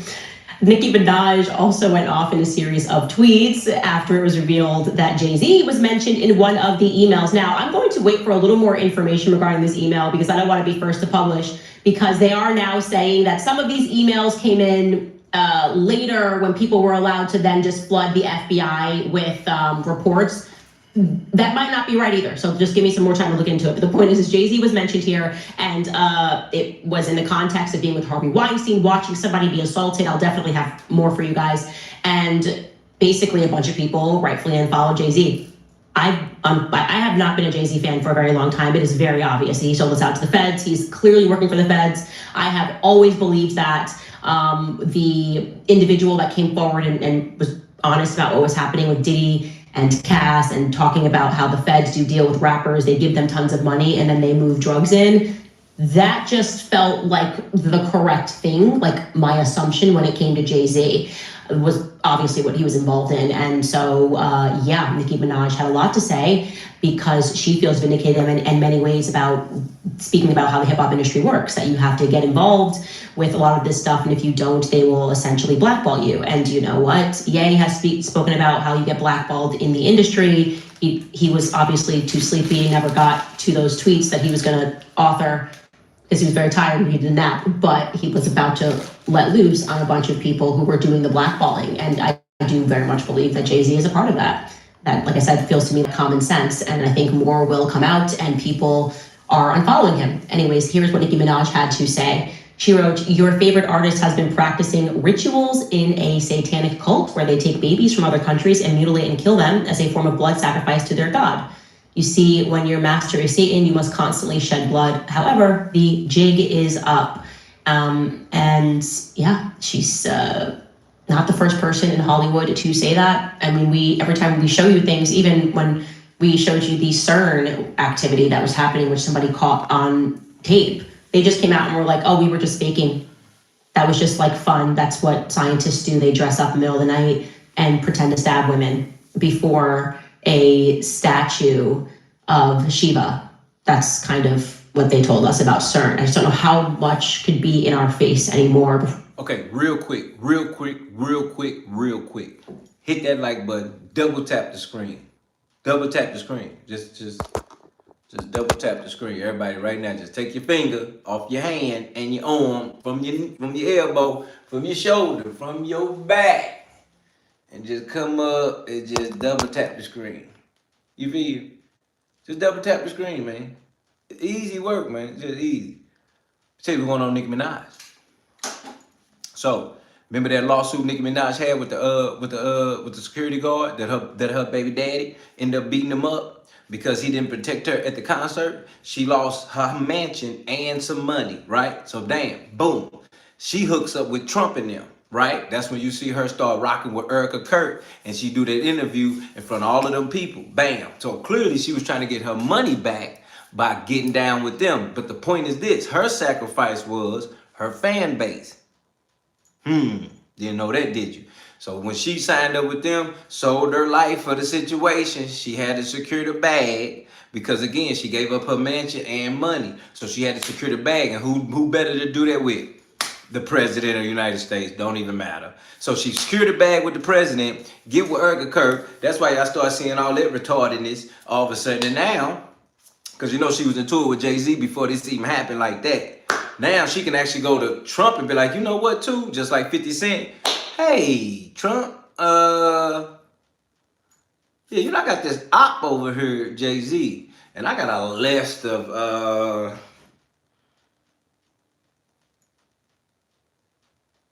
disrespect that's been coming my way. Would you mind handling this for me right quick? You see that so fast, fam? Yeah, that's how that happened. So fast. Yeah, and that's what this is right now. So now she's put herself in, lined herself up with Trump and them, and she can actually knock Jay-Z out the park.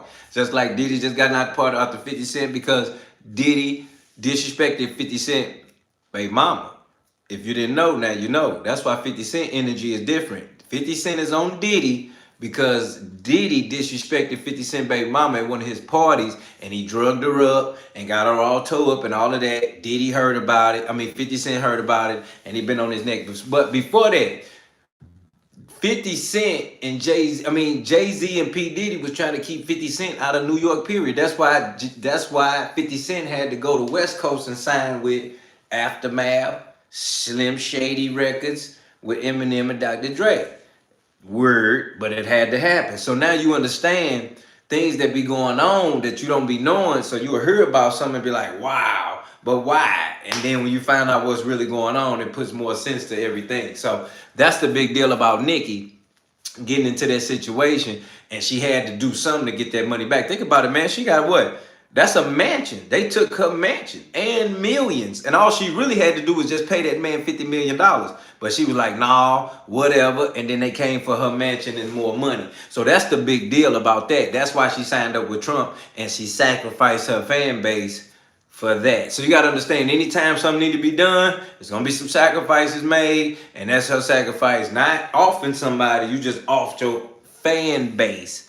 And that's why everybody talking about forget Nicki Minaj, I hate her now, whatever, we not Barbies no more, whatever. She don't care, because she know in time, they going to keep rocking with her as long as she keep putting out music. So it really don't matter. They already realizing how the people operate. Nobody's standing up in the middle of the street saying, we don't like Nicki Minaj, go get her. Like, nobody's boycotting. Nobody's protesting about Nicki Minaj. So it doesn't matter. The silent protesters and the internet protesters is there. But at the end of the day, she could come out and do a VMA Awards and everybody's going to watch. So that's the point, fam. So, but Jay-Z, it's a cooking that's going on this weekend and this week on how we about to cook everybody that's in these files. Because this level of people that's in these files, we talk about Pusha T and Jay-Z, it makes you think further because people had to be involved. Why? Because this was the deal that came with it. Let me tell you about Jay-Z real fast, because we're going to cook him tomorrow so easily. You know how he came up, don't you? He snitched on Dame Dash, Suge, Jay Prince, and all of them that was trying to do an independent black situation with distribution label. That man went and snitched, and all of a sudden he got everything that he wanted. He even got the color Jay-Z blue. That boy had got his own Crayola color. You understand me, fam? That's a real thing. You can look that up. He got Jay-Z blue. You understand? So when we talking about stuff like that, fam, we saying it for a reason so you can understand how he got on top and how he found himself with Harvey Weinstein and Epstein. Ain't that crazy? Because it's Harvey Weinstein, but then it's Jeffrey Epstein. Ain't that wild? Weinstein, Epstein, two sick individuals with islands. But yet Jay-Z, I'm like that, because people thinking like, how did Jay-Z end up with those type of people? Because of what he did. He told on them that was trying to knock the labels out. They was trying to knock people like Sony, Warner Music Group, Universal. Yeah, they was trying to make their own thing. And that boy said, oh no, now we're not doing that. And that's why Dame Dash hate that man till his death. Because Jay-Z told on the black community and sold out to that white man. And he did that exactly like that with that label, with that industry situation. That's exactly what happened. Hit that like button, double tap that screen. Let's go. Or we wake up and realize these people are ruling over us and they win when we're fighting with each other.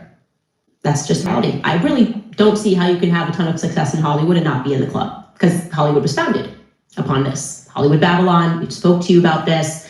In our book club, they quite literally imported people from Vienna, where Sigmund Freud was, where his boys were. They imported them and they made them directors, they made them actors, they made them actresses, and they were tasked with destroying Christianity, just as they were doing upon the European continent.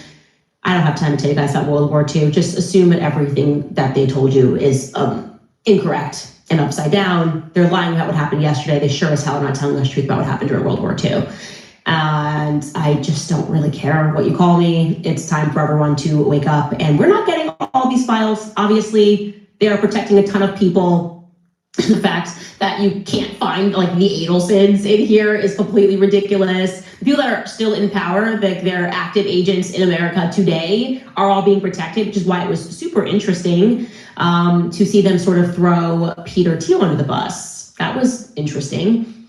Like I said, you can trace this stuff through politics, through Hollywood, Jewish occultist mystics that established these industries. But Peter Thiel, his emails went up there, and it ain't good for JD Vance. I'll tell you that right away. I think this is plausibly the biggest scandal to come out of I guess I should say, the most consequential thing to come out of these emails that I can see right now. There's millions to go through. So we'll have more, and we'll be reporting on more. But JD Vance, he was kind of, they had him there, right? Like he's going to be running in 2028. He's not been leaning super into the Zionist stuff. He seems to be abstaining, has been quiet during the whole Epstein thing. It definitely didn't seem like he agreed with it. But everyone knows that Peter Thiel effectively funded JD Vance's career. He probably had something to do with JD Vance getting the deal with Netflix to do his book, A Hillbilly Elegy, I think it was called. And Peter Thiel, who was mentioned early on as being someone who was friends with Epstein, went on to Rogan at the end of last year and sort of intimated that he really didn't know Epstein that well, but spoke to him mainly just about math because he knew about taxes and how to avoid them. Take a listen. I met Epstein a few times as well, and I think... How'd you get introduced? It was Reid Hoffman in Silicon Valley introduced us in 2014, but it was basically, and I didn't didn't ask enough questions about it. When you were introduced to him, how was he described to you? He was described as one of the smartest tax people in the world. Interesting. And I probably was my moral weakness that I. Well, how could you have known back then? He had never been arrested. And this was 2014. It was post arrest. Oh, so his arrest was the first arrest, right? Yeah, which was like 2007, 08. Okay. And so, but you assume he didn't go to jail for that long. Right. It was probably not as serious as alleged. There was certainly the illusion through all these other people that I trusted. Reid, who introduced us, was, he started LinkedIn. He was, maybe too focused on business networking, but I thought he always had good judgment in people. When the went down and Epstein gets arrested for the second time, were you like, oh, well, there you go? I've thought about it. I thought a lot about it as a result. Yeah. Yeah, I'm sure. Round up spare change into saving stocks with Bitcoin. Can you use your Cash App card? Give me 17 cents on Bitcoin.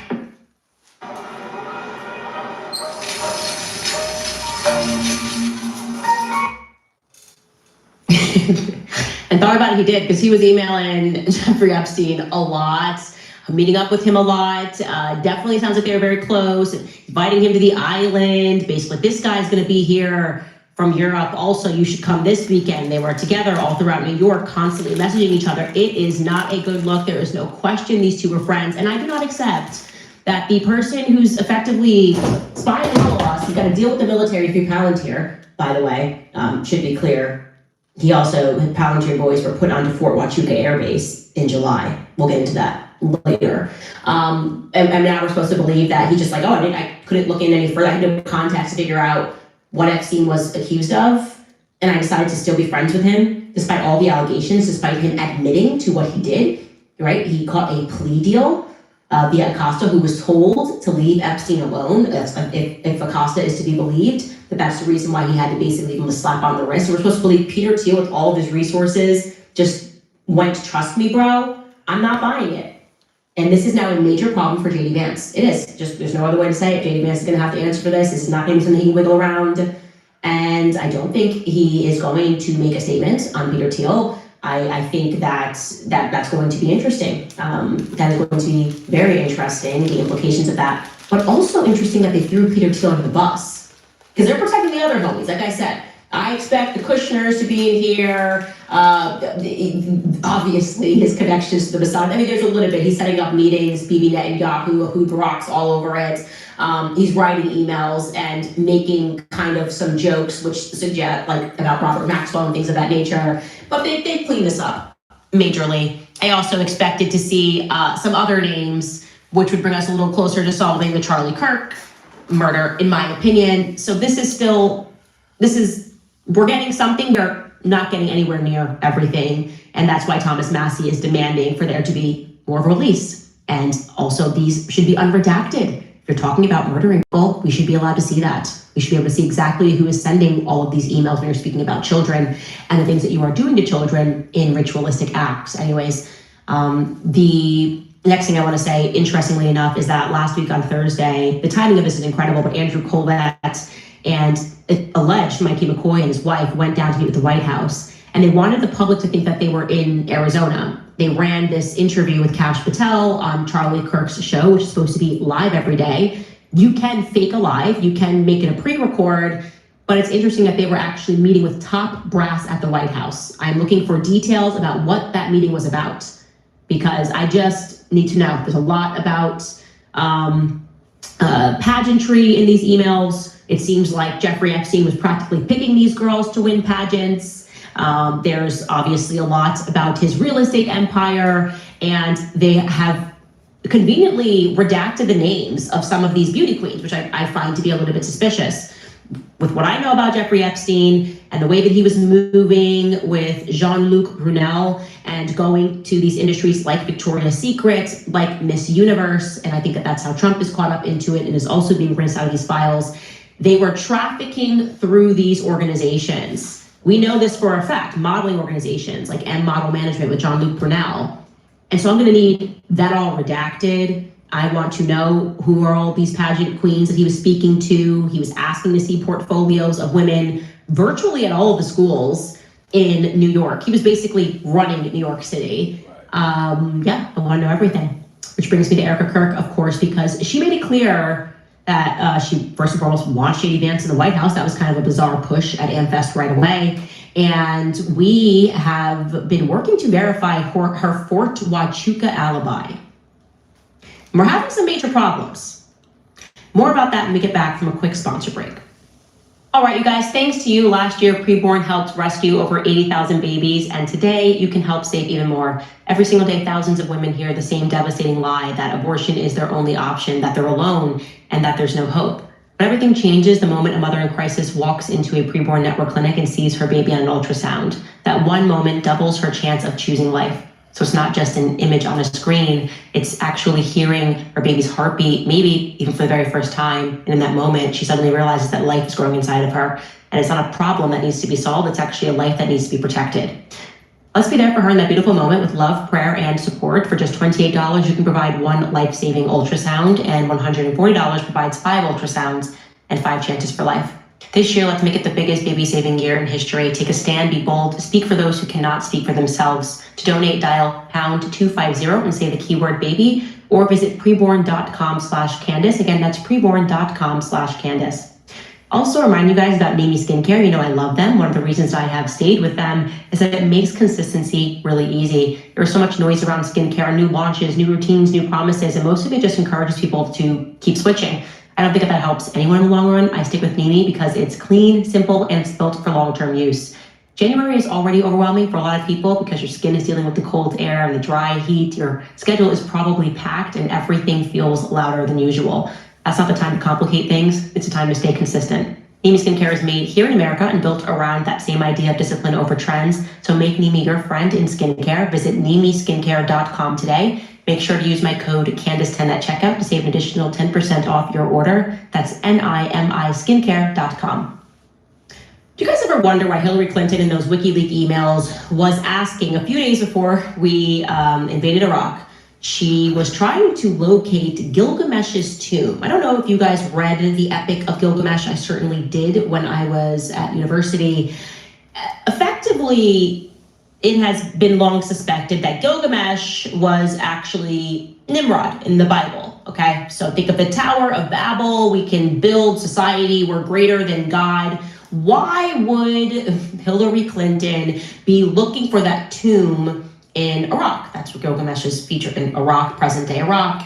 Yeah, okay, so you gotta wake up, guys. It's all real. They made you think that this was hocus pocus. It's not. They are practicing ancient witchcraft. Who knows what they were going to attempt to do with that. But a lot of our activities in the Middle East have nothing to do with a war on terror. In fact, we kind of are the terrorists. If we're being honest, and what the CIA's been up to, we kind of are the terrorists. That's how you kill 1 million Iraqis by just lying and saying they're weapons of mass destruction. No, they just mass murdered people, but they are also destroying ancient sites. The reason for that is because you cannot, as they want to be, this is what the AI future is about, they want there to be no past, and they will control the ever present, right? You say this happened yesterday, they'll delete a file. It didn't happen yesterday anymore. So they want to go back and they want to destroy all of these relics. That's why there is this obsession with getting into Armenia, which they're working on right now.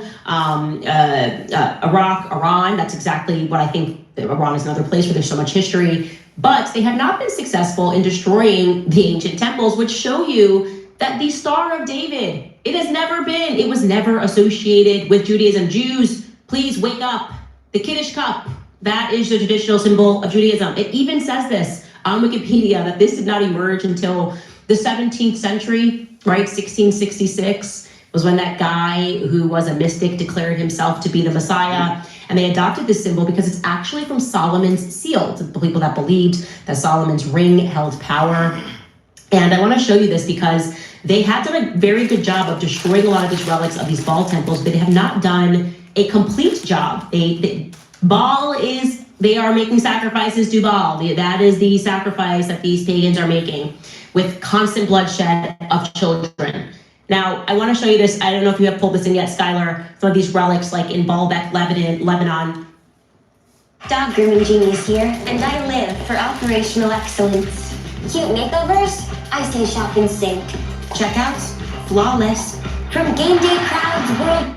May I have your attention, please? College should open doors, not. Yeah, here we go. This is still present today, but obviously Israel is trying to take over Lebanon right now. That won't be here for a very long time. And then we have another Baal temple. Here you can see that Star of David, which is also all over Aleister Crowley, not a Jew, all over his books on ritualistic magic. Is the quote-unquote Star of David. You have to know this. The symbolism means everything to them. And I implore the Jewish community, you're so diligent at learning history. It's sitting right there. Start with Sigmund Freud, something recent, if you will, and then just start working backward. That's kind of what I did when I recognized these fringe movements. The Frankist cult, long speculated that Jacob Frank was funded by the Rothschilds family. Well, now, I'm going to tell you something right now. Hit that like button, double tap that screen. It's really real. Rothschild family, Rockefellers, all of them, Morgans, some of the first families in the earth on banking. And they've been able, just like you and me, if we was the first family, we would have created a society of just us. And that's what's happened here. But the biggest thing is that we understand that there's nothing coming out that we not expected to hear, because at this point, anybody can get it. Anybody been over there, anybody that was trying to get money was definitely signed up with them white folk that put themselves in a position. When I say white folk, I'm talking about the elite, the folk that was in charge of who they were, knowing what was going on. And when I say the people like Harvey Weinstein, Jeffrey Epstein, you talking about Jay-Z, you talking about Pusha T, oh man, we definitely gonna cook them. We're gonna put stick a fork in them, and they're gonna get burned as they can, because at the end of the day, you already know it's only one way and one way to do it only. And it's right here with your boy Dilla T. As always, fam, you know what it is. Up in here with your boy Dilla T and my fam here at No Filters. As always, family, I appreciate you pulling up. I appreciate you tuning in. I appreciate you taking your time to make sure that you understand that we're here to bring light to darkness. We're definitely here to read the headlines, and then we read in between the lines, and then we get smarter right there to let you know that we're here to inform, understand, and be aware that if it walk like a duck, quack like a duck, we believe it's a duck. And we duck hunting season out here and understanding that's how we coming, that's how we going. As always, fam, I truly appreciate each and every one of y'all taking your time out your day, your busy schedule, after work, before work, after chill, before chill, whatever it is. I appreciate you just hitting that like button, subscribing, making sure that you share this with the world. And as always, family, I truly appreciate you. Never forgetting, when you come in, you make sure you get you something to drink. You make sure to get you something to eat. And you make sure you get you something to smoke if that's what you do. As you see the title, fam, you in here with your boy Dilla T and my fam. And this is No Filters. Good night, fam. Y'all be safe. Lock your doors. Be careful. God bless.